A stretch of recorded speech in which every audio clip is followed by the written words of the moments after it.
Hello, good people. Welcome to our show. Hello, bad people. Welcome to our show. Hello, anyone who want to learn more about digital economy. Welcome. Today we are going to discuss many things, AI, blockchain, and how you can promote all this information online. I'm so excited to discuss this topic with Jason Rowlett. How are you? I'm very well. How are you? I'm doing great. We chatted a little bit before the podcast, and I usually uh, set up positive mindset every morning. If you wanna be happy, you need to believe that you are happy, even if you have some hard time. But any hard time can make you stronger and better. So yeah, I made a lot of hard time in my life, but that's okay. I can go ahead. I can learn, and I'm so excited to learn more about AI, blockchain. I promote some big clients in crypto niche, investing, trading, and I know how it's hard to get results on this niche because it's extremely competitive, but it's possible with the right approach. Jason, before we start, just tell more about yourself, experience, background, and anything that can help our listeners to learn more about you. Yes, well, thank you, Anatoly, for having me on. I'm very pleased to be here on Unmiss. I'm the founder and CEO of 4token.media. It is a digital economy news publication, and we also publish quarterly market reports about the digital economy. And I define the digital economy in four sectors essentially: artificial intelligence, Internet of Things, blockchain, and the cryptocurrency markets. And I believe it's obviously a cutting edge area of the economy, and I want to kind of give an economic news perspective 2.0, let's say, from the perspective of being at the front lines as AI is really beginning to take storm. The economy change, how e-commerce and global commerce operates. I think it's a great time to be covering that and providing my audience and viewers and readers uh, the information for either for investments or for market research, and keeping on top of all of the things, all digital economy. So that's basically 4token. I've been a financial journalist in the past, covering the cryptocurrency markets over the last 2 or 3 years, and started 4token here recently as my own venture. And I've traveled all over. I've been to Bitcoin Amsterdam, Bitcoin Miami, Decentral Cons, various different things, South by Southwest, as a correspondent, interviewing people in the digital economy, and really getting a lot of great content from the front lines of those who are driving this new economy that the world finds itself in today. Uh, but that's essentially my background. I have a degree in broadcasting. I love podcasting and writing, and it's just been a great experience. I'm very excited about 4token. Nice. Awesome. I love your experience, Jason. It's you have experience with something that I wanna know more. That I usually spend time to learn because I know today without AI, without blockchain, it's hard to imagine this future because many things are changing fast, and we need to learn about that. And once I spoke with uh, Jeff Coyle, co-founder of Market News, and he told me that in the future we will have three companies. The first company will develop AI, the second company implement AI, and the third company will be obsolete. Who can leave the trade? Can you tell how to use AI today? I mean, like in the smart way, because what I can see when companies overuse AI, we still need this human touch. And for example, if I want to create content let's imagine like how to buy Bitcoin, how to play guitar, how to lose weight. Yeah, I can get it for a few seconds, but it's not quality. It's generic content. But if you use it smart, you can get results. And my team uses a lot. Yeah, I personally use a lot, and we got mentioned on CNN, Business Insider, because we don't generate content with AI. We feed AI with dry data, and this tool can help to edit content. By the way, I use very simple prompt. Please edit this content for Forbes, CNN, other websites. That's why we got these great mentions. And Jason, can you tell about AI? How to learn AI and use it smart? Because yeah, we still have when people use AI to get generic responses. Nothing special about that. Yeah, it's essentially, if you look at a tool like ChatGPT, and there are many other tools like that that do design and even audio and all kinds of things. These are basically very powerful tools, but they are essentially kind of like a Google search 2.0. This is rather than doing a Google search and then searching through what Google gives you to then find what you are looking for. This is essentially giving a prompt like a Google search, and it spits out what it is that theoretically you are looking for, what you need. And so I take a middle of the road approach where I think, like you, I use AI tools within 4Token, within my own editing, and I don't use it to generate my content, but I do use it to edit, to format. I use it for SEO, all of those things. It really speeds up my process as far as getting work out, getting breaking news out. This is a time sensitive industry that I'm in, and you as well, I'm sure, to a certain degree. And so it is nice to have these tools that are much like the personal computer was back in the 80s. Yeah. Totally revolutionized everything from the typewriter, obviously. So, and the typewriter sped up everything from the pen and paper. So, this is just another evolution to get to the point of, this is going to take over, and it's going to, you know, there's dangers ahead and that sort of thing. I think that there's some legitimacy to that, but I don't think we're there yet. I don't think that we're to the point where, even like you say, not having the human touch, we still need the human touch. And I think that that is blown out of proportion in the media. The film director Christopher Nolan recently said that something to the effect of, the reason we're hearing all these kind of horror stories in the media is because AI is precisely taking the media's job. In Yeah. other words, it's generating the content that they are paid to generate themselves, which again is not necessary. You still have to have that human touch with the prompt to even get the output that you need. So I think the human touch aspect of it is certainly important. I think it's central actually to AI technology, and using it in a way that can speed up a process, that can make something more efficient, that can optimize a piece of content. I think that that is just simply another evolution in the history of technology. And Mhm. Yeah. I don't think there's anything to be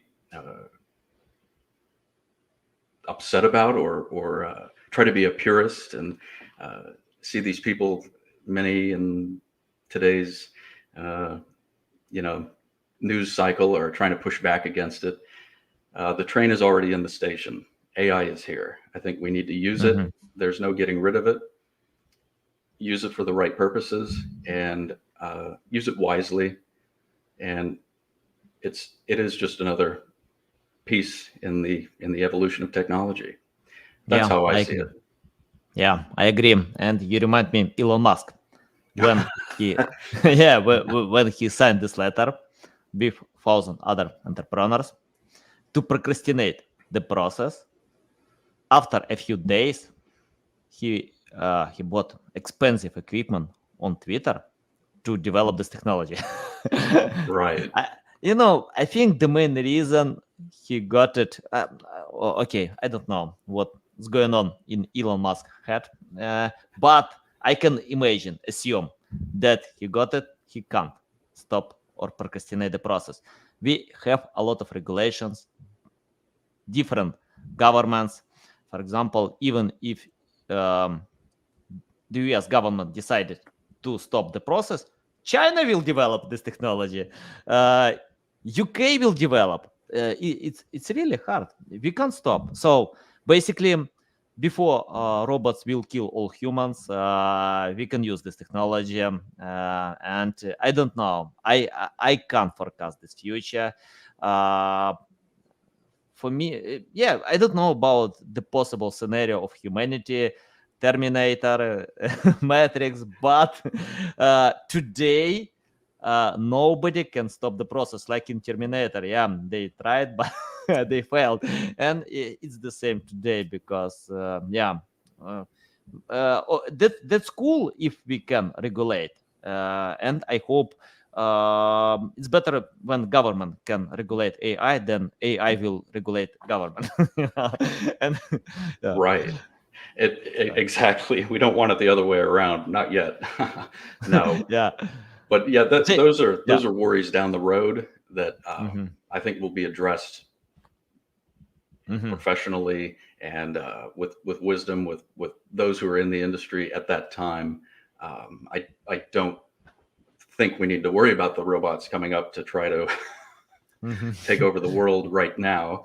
Um, certainly there are dangers, and I don't want to diminish that, but those are far down the road. As I say, at this point, we're with Chat GPT, Open AI kind of tools and those things, and I don't think that we are to the point yet where Yeah, yeah.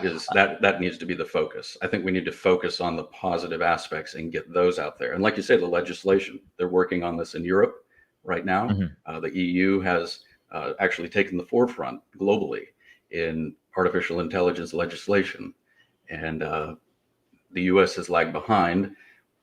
So there are, people that are in position to write legislation, and that's what's good. That is what is necessary. And so Hmm. I think we should focus on those things. And when dangers do come, certainly we can address them then. But we'll lay the Hmm. groundwork before. And I think the way that they're approaching it right now is a good process that they are going through. Hmm. Yeah, Jason, I wanna ask about your methods, how you audit markets, your methods to get this market research. I know it's not simple. Do you use AI to calculate this data, to predict this data? Because I'm so bad with that. I remember when I bought some crypto, and I got a few researchers that crypto will go up, but it went down.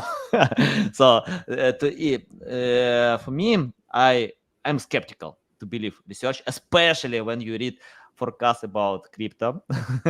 Guys, be careful because 95% of traders they lose money, and sometimes it's manipulation, big manipulation. And I love this quote: "Don't put all eggs in one basket." So if you wanna play this game, yeah, then use money that you can lose. That's okay. It's like to play in lottery. My brother told me, why you buy these tickets in lottery? Because I want to win $1 billion.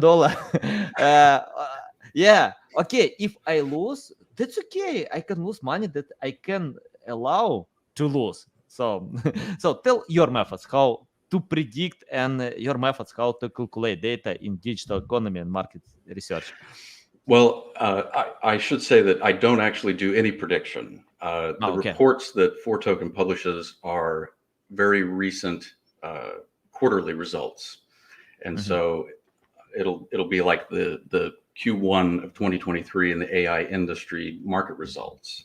So then I will use AI to either to format the report to condense the report and to draw up charts, things that are make it clean. But as far as the research and things, the content that I'm taking, a lot of it is from the news sources that I already have and trust, and I take those as proprietary.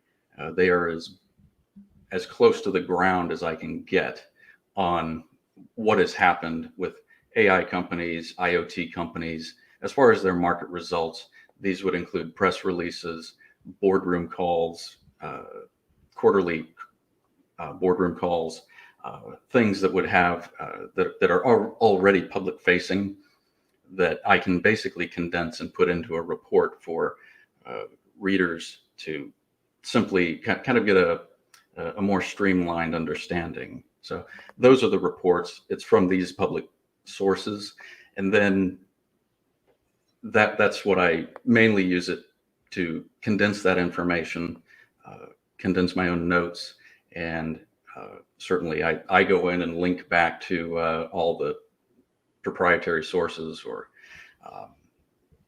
in the articles that we publish, the breaking news, I will link back to court documents and things like that. But it's not something that generates that content out of whole cloth. It's something that is used from a list of sources that I already have: news wires, PR Newswire, financial networks that already have sources, and I just take those that are, you would have to go through and combine those anyway, and then come up with the conclusion as an investor, as an entrepreneur, a founder, an executive, to kind of get a handle on the industry. Basically, I'm synthesizing that information into a single report, but it's already happened. I totally agree.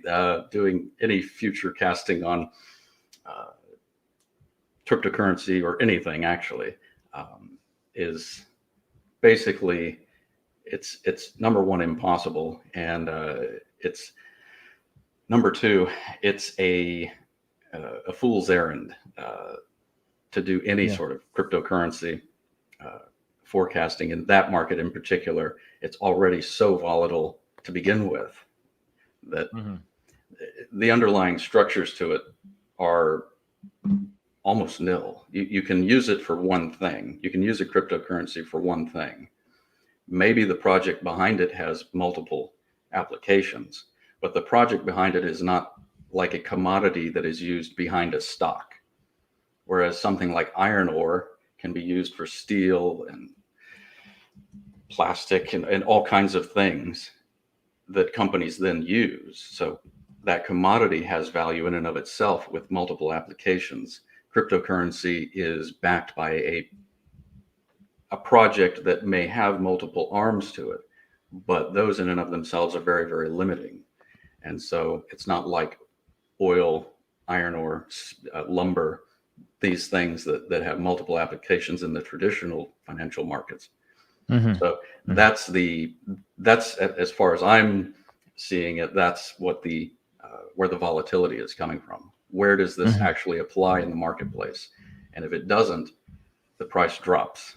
And if there's any financial chicanery going on, as we've seen in 2022, a lot of people lose a lot of money. So that's what's been going on, is that people have taken the hype around crypto and done many, many illegal things, and taken advantage of the hype and enthusiasm around it.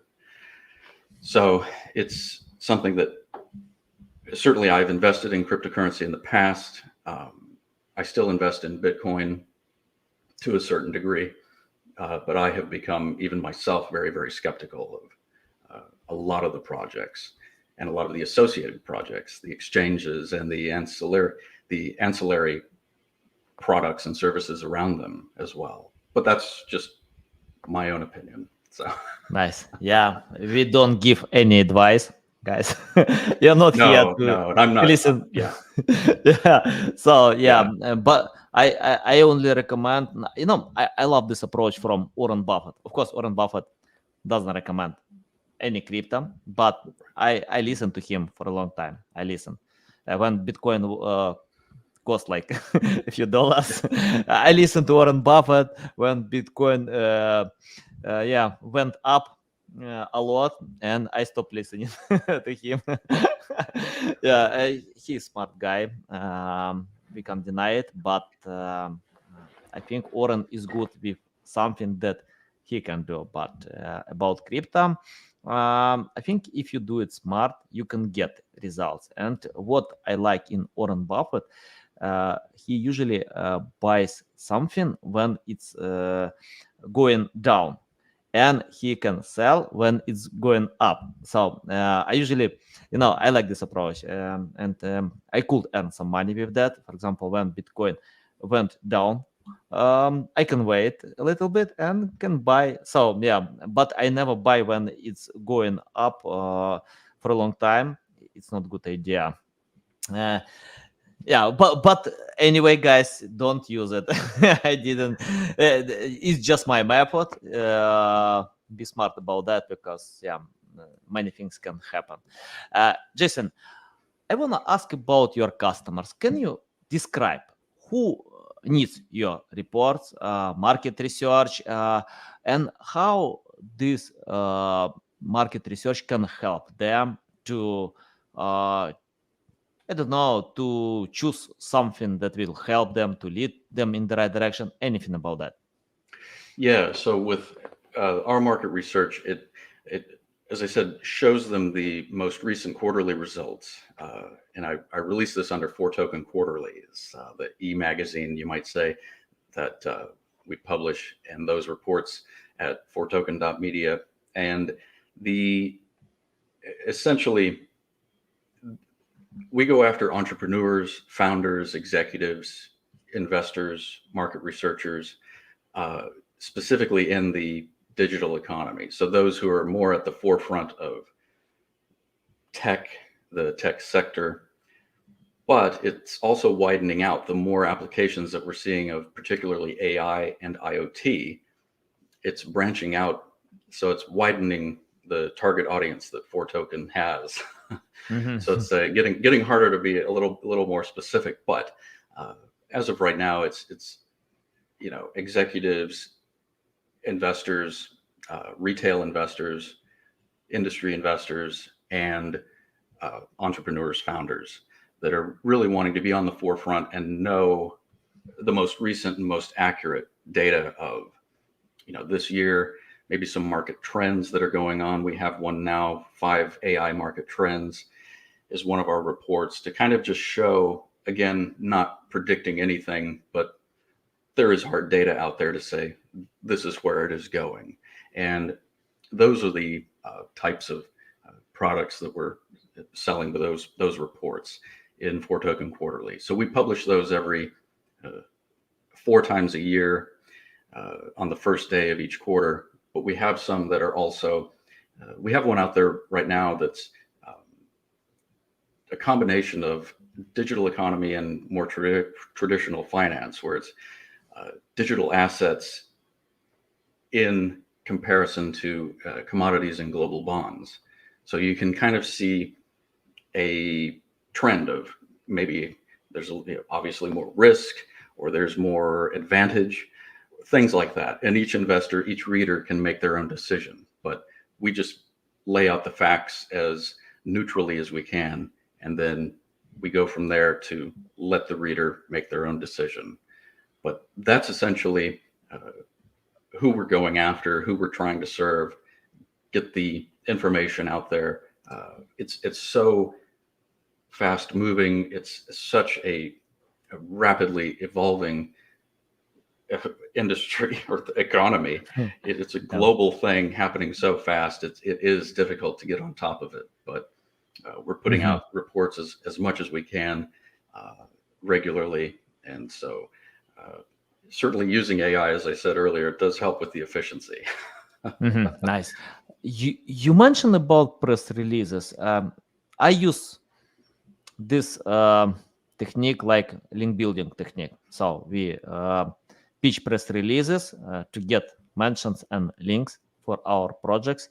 And I remember when I decided to use it, I failed.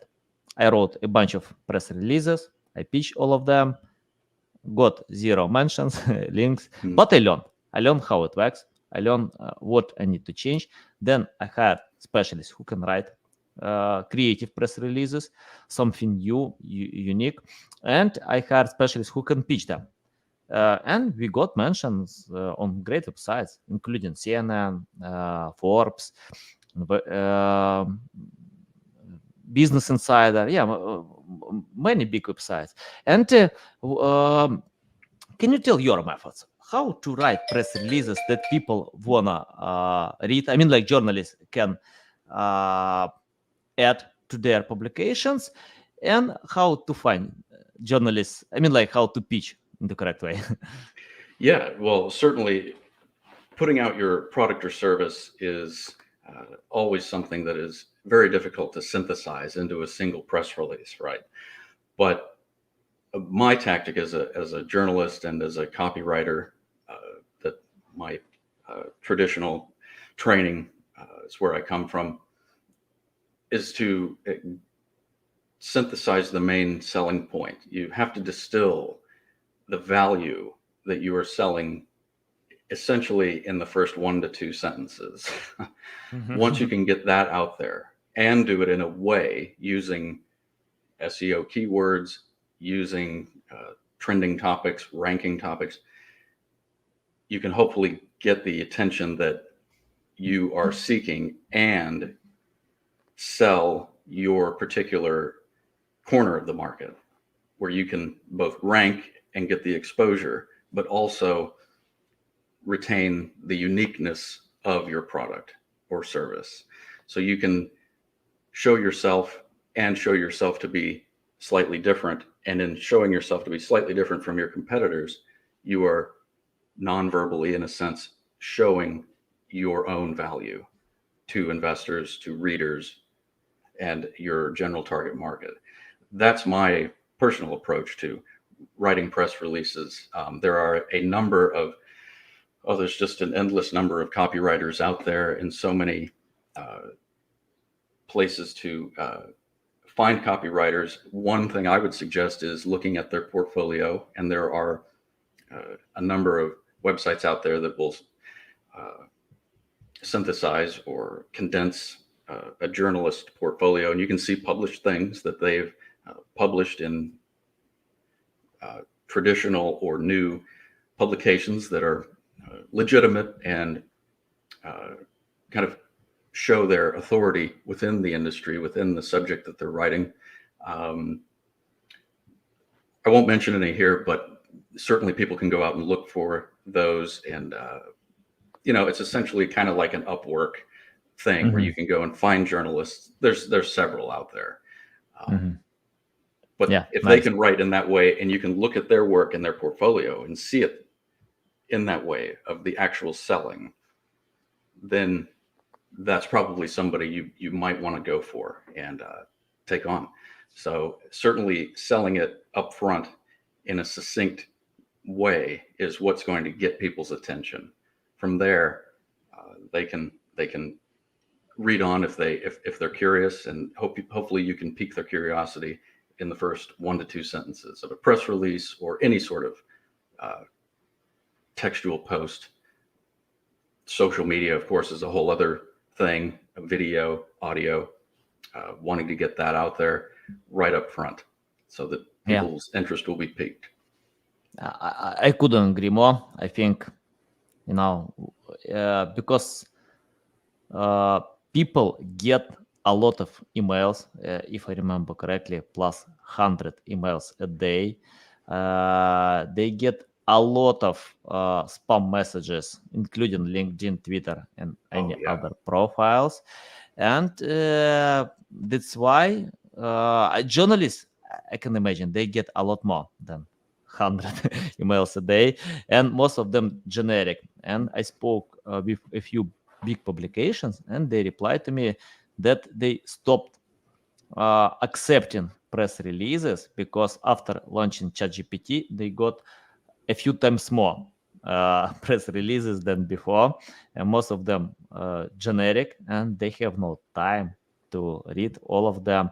Right now, they are going to find the way how to do it right. I mean, like to how to filter generic press releases, and yeah, it's part of the process. And yeah, if you can't hook attention in the first and second sentences, nobody will read the rest because we have a few seconds, and it's your goal to do it.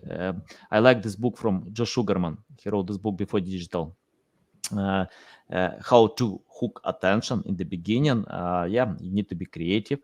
You need to be concise. Many things, and it concerns, as you mentioned, social media, YouTube videos, books. Because, for example, it's interesting. According to data, people only read 5% of all books. So yeah, Right. readers can lose attention in the beginning. Yeah, it's your goal. If you create content, you need to be creative. Jason, I want to ask about mistakes. I made a lot of mistakes in my life. I keep doing them. It's part of, it's the main part of learning something new. As I mentioned, for example, when I started to write press releases, I failed. And I failed with everything if I started from scratch. Now, but I can learn and can adapt to challenges and go ahead. Can you mention mistakes that companies still do from your experience, but can avoid? Because some mistakes we can avoid by learning from others. Some mistakes we need to do because if you want to innovate, you need to do mistakes. But list mistakes that companies can avoid today. I would say the first thing is to not allow your mistakes to stifle your progress. And I think that's actually the most important, and it's the most difficult. I've started and failed at many businesses in the past, and with my own writing, learning SEO, learning copywriting, these things that would be successful. Certainly, I have made more mistakes than I can remember, and have done things the wrong way. And so, yes, I'm always trying to improve on that and not let my mistakes stifle my progress. To see them as learning opportunities and not let exterior criticism or any sort of self-doubt, that kind of thing, it'll come up, but you really have to put those thoughts aside and press forward, learn, and improve as you learn. And so I would say that's the first thing. The second thing is, I would say, don't hesitate to put your content out there. If people don't like it, then so be it. It's okay to not be liked. Heaven knows we all see this online. All that this is what Twitter is all about. People are getting trolled. All kinds of things. That's just going to happen. Don't let trolls or negativity stop you. Uh, keep going. Keep working. Monetize early, I would say. Also, the thing I've heard a lot from people in the industry is, I wish we had monetized this earlier. I wish that we had published this earlier, or we took too much time editing or trying to make this precise, or not without attention to accuracy, but there is a sort of paralysis of analysis at a certain point.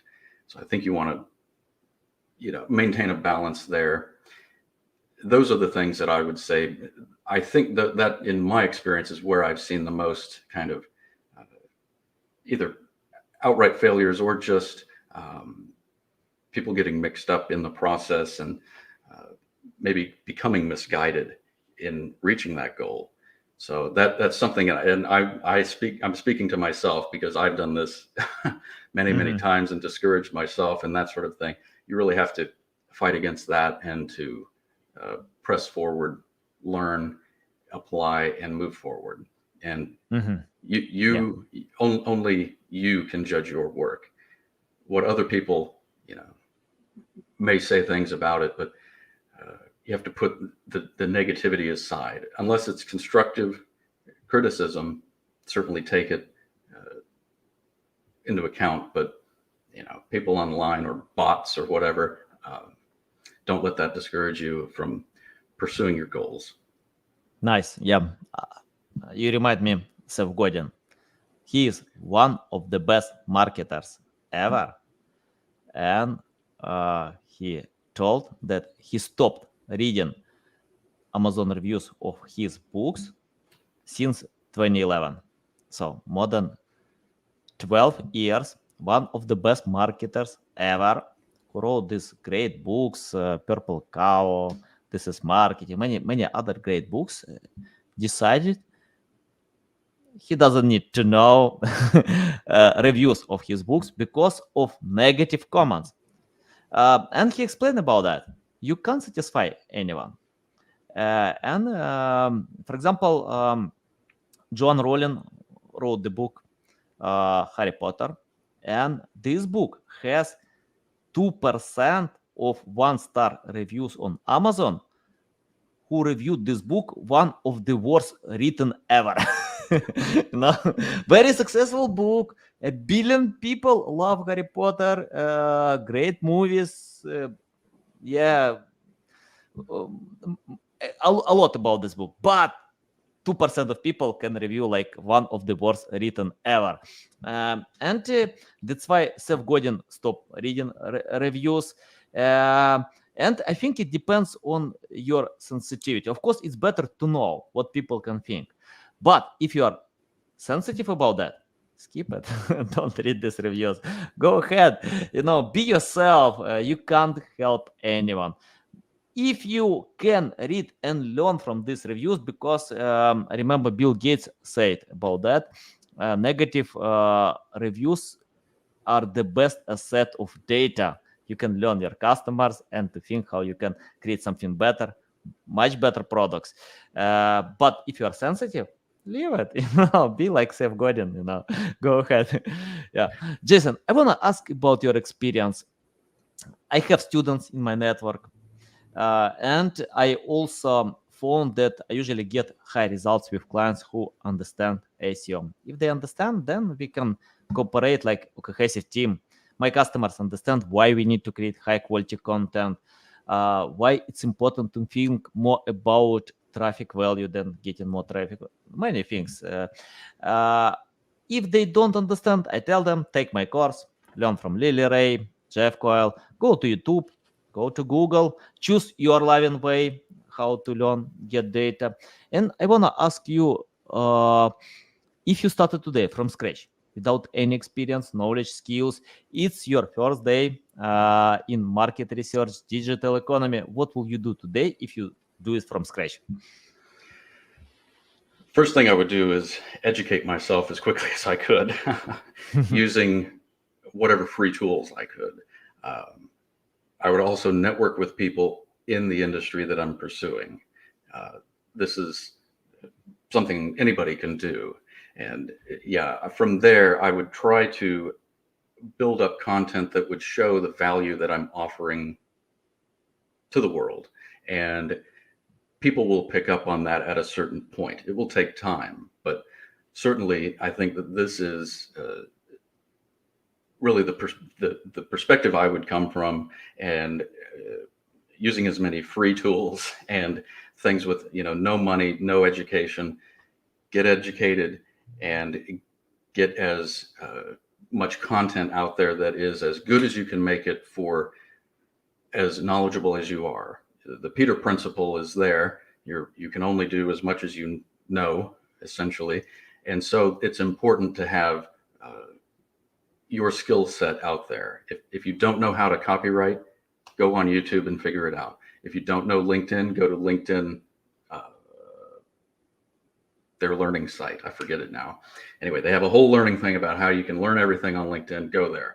I would find tools. I would get educated, and I would not worry about money. That's the first thing. I think everybody is worried about money. When I started 4Token Media for the first time, I started without worrying about money. And I noticed that was one of the things that really I think led to the sabotage of businesses I've done in the past, where, of course, the goal is to make money, to be profitable, to serve people. That's what work is serving other people. But I think when you can find your talents, find your skill set, and then lean into that, then the money will follow. The value will come out of that. The substance will come out of that. That's where I personally see the I think that's the right perspective to start from. Find your skill set, find your talents.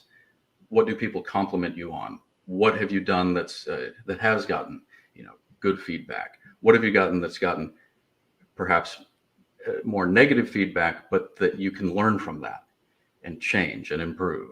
That's where I see a lot of the potential. So that's where I would start from. Find tools I can use, educate myself, and start working right away. Love it. Don't listen to the Love it. critics. Love it. Love it. Uh, yeah. I remember when I started one project because of chasing money. Yeah. I invested a lot of resources. I hired a big team, but we couldn't get results for 3 years. The main reason because I hated this project. I hated Monday. I loved Friday, and I didn't have experience with this project. And one reason why I started this project because of chasing money. I found the market gap, and I felt that I can fill this gap now. But that was the worst decision because that was not my experience. And I'm okay if you have no experience but have passion. You can go ahead. You can learn through experience. But if you suffer, it's not a good idea. It's better to enjoy. If you don't enjoy the process, and 70% of people hate their jobs, it's a lot. Yeah. 70% of people, most people hate their jobs because they think about money. But if you think about what you like, you can overwork others. You can overcome them because, for example, I can work on Saturday evening, on Sunday night. Uh, for me, it doesn't matter because I love it. It's the same like to watch TV. If your hobby to watch TV, you need to find something that similar to your hobby. When you can replace your job with your hobby, then you can go ahead. So it's important to love what you do. Money will come. I agree with you. They will come because you can overwork others. So just find your niche. Even if you have no skills, it's more important to be passionate about that. Patience will come to someone who love it. And for example, I love playing basketball. Nobody pays for my hobby, but I can't stop playing basketball because it's my hobby. It's part of the life. And Jason, I want to ask the final question about the future. You mentioned that you don't forecast the future in your market research, but I want to ask about give exception about the future. Take your crystal ball Yeah. and let us know what kind of future will be because many things are coming. Apple is going to launch headset, augmented reality. I don't know about virtual reality. Possible, yeah. Facebook failed to provide it, but we'll see. Things can change. Technologies are developing fast. So, what do you think? What kind of future will be, and how we can adapt to this possible future? Well, according to my crystal ball, Yeah, according to your crystal ball. Yeah. as far as looking into the future, which is certainly has its place, and I would never say don't consider it. No, not at all. Do consider it. I think looking at market trends is the first way. Certainly, that's what institutional investors and everybody does to find future trends, future things that could likely happen. To me, it's the most important thing is to look at the, let's say, the infrastructure, the foundation of a particular technology, of a particular uh, market that is perhaps serving that new technology. So, in other words, there are cryptocurrencies, and they get a lot of pop in the media. They get a lot of heat in the media, rightly so. But there's the underlying technology of that, which is blockchain, which also gets a certain, certainly a fair bit of attention, but it has more application than a particular cryptocurrency. And when you've got 20 to 25,000 different cryptocurrencies out there, you can look at the underlying infrastructure and say, okay, this is where this is really happening as far as the application within the market to provide value. Cryptocurrency is one application, but it's certainly not the only one. Tokenization, all kinds of decentralized, you have dApps, you have DAOs, you have these kinds of things, have all kinds of application aside from cryptocurrencies. So to me, looking at those trends and looking like perhaps you look at companies in the Netherlands right now, there are several manufacturers of AI chips. Well, I can look at that and say, well, how many of those are they selling? How many, what are their quarterly results? And kind of look, what are they preparing for up front? What kind of numbers are they looking to manufacture? So that can kind of give me an indication of, okay, AI is certainly we can see that in the media, it's taking over the processes of many different industries and how jobs operate and all of that. But we can also see much more fundamentally under that, like an AI chip manufacturer. And kind of, to me, I trust that data of their quarterly earnings and this sort of thing, what their manufacturing numbers, their production. This is all just one example, of course, but looking at that kind of tells me a much more specific information that's much more on the ground with what's really going on. And that's what we provide at 4Token. We try to get that ground level information for investors to, again, not predict the future, but it is certainly those market trends where you can see AI chip makers, you can see hardware device makers of IoT that are really beginning to take off. Those are the kinds of things that, as far as certainly looking into the future, you can kind of plan ahead with those trends. But to me, it's to get down to the fundamental essence of what is it that's actually driving this. There's all kinds of talk about the new economy, new energy, and things like that, wind, solar, those kinds of things. Well, if you don't have the infrastructure to do that, if you're bringing in those types of machines and things that can produce that, but you're still relying exclusively on oil and fuel, we have to get to a point where, and certainly there is a transition period. It's not like you wouldn't stop using a truck at some point, but at some point you're going to get to a place where the underlying infrastructure is completely replaced by wind, solar, a new technology. So, but you have to see that trend before you can just jump right in and say, oh, this, I'm putting all my eggs in that basket. Yeah. You have to really see that trend. And so there's all kinds of information out there. And I don't have anything against any new technology, but I want to see that underlying infrastructure change first before I jump into this great new thing that's going to revolutionize the world. Most things don't. Most startups fail. Most,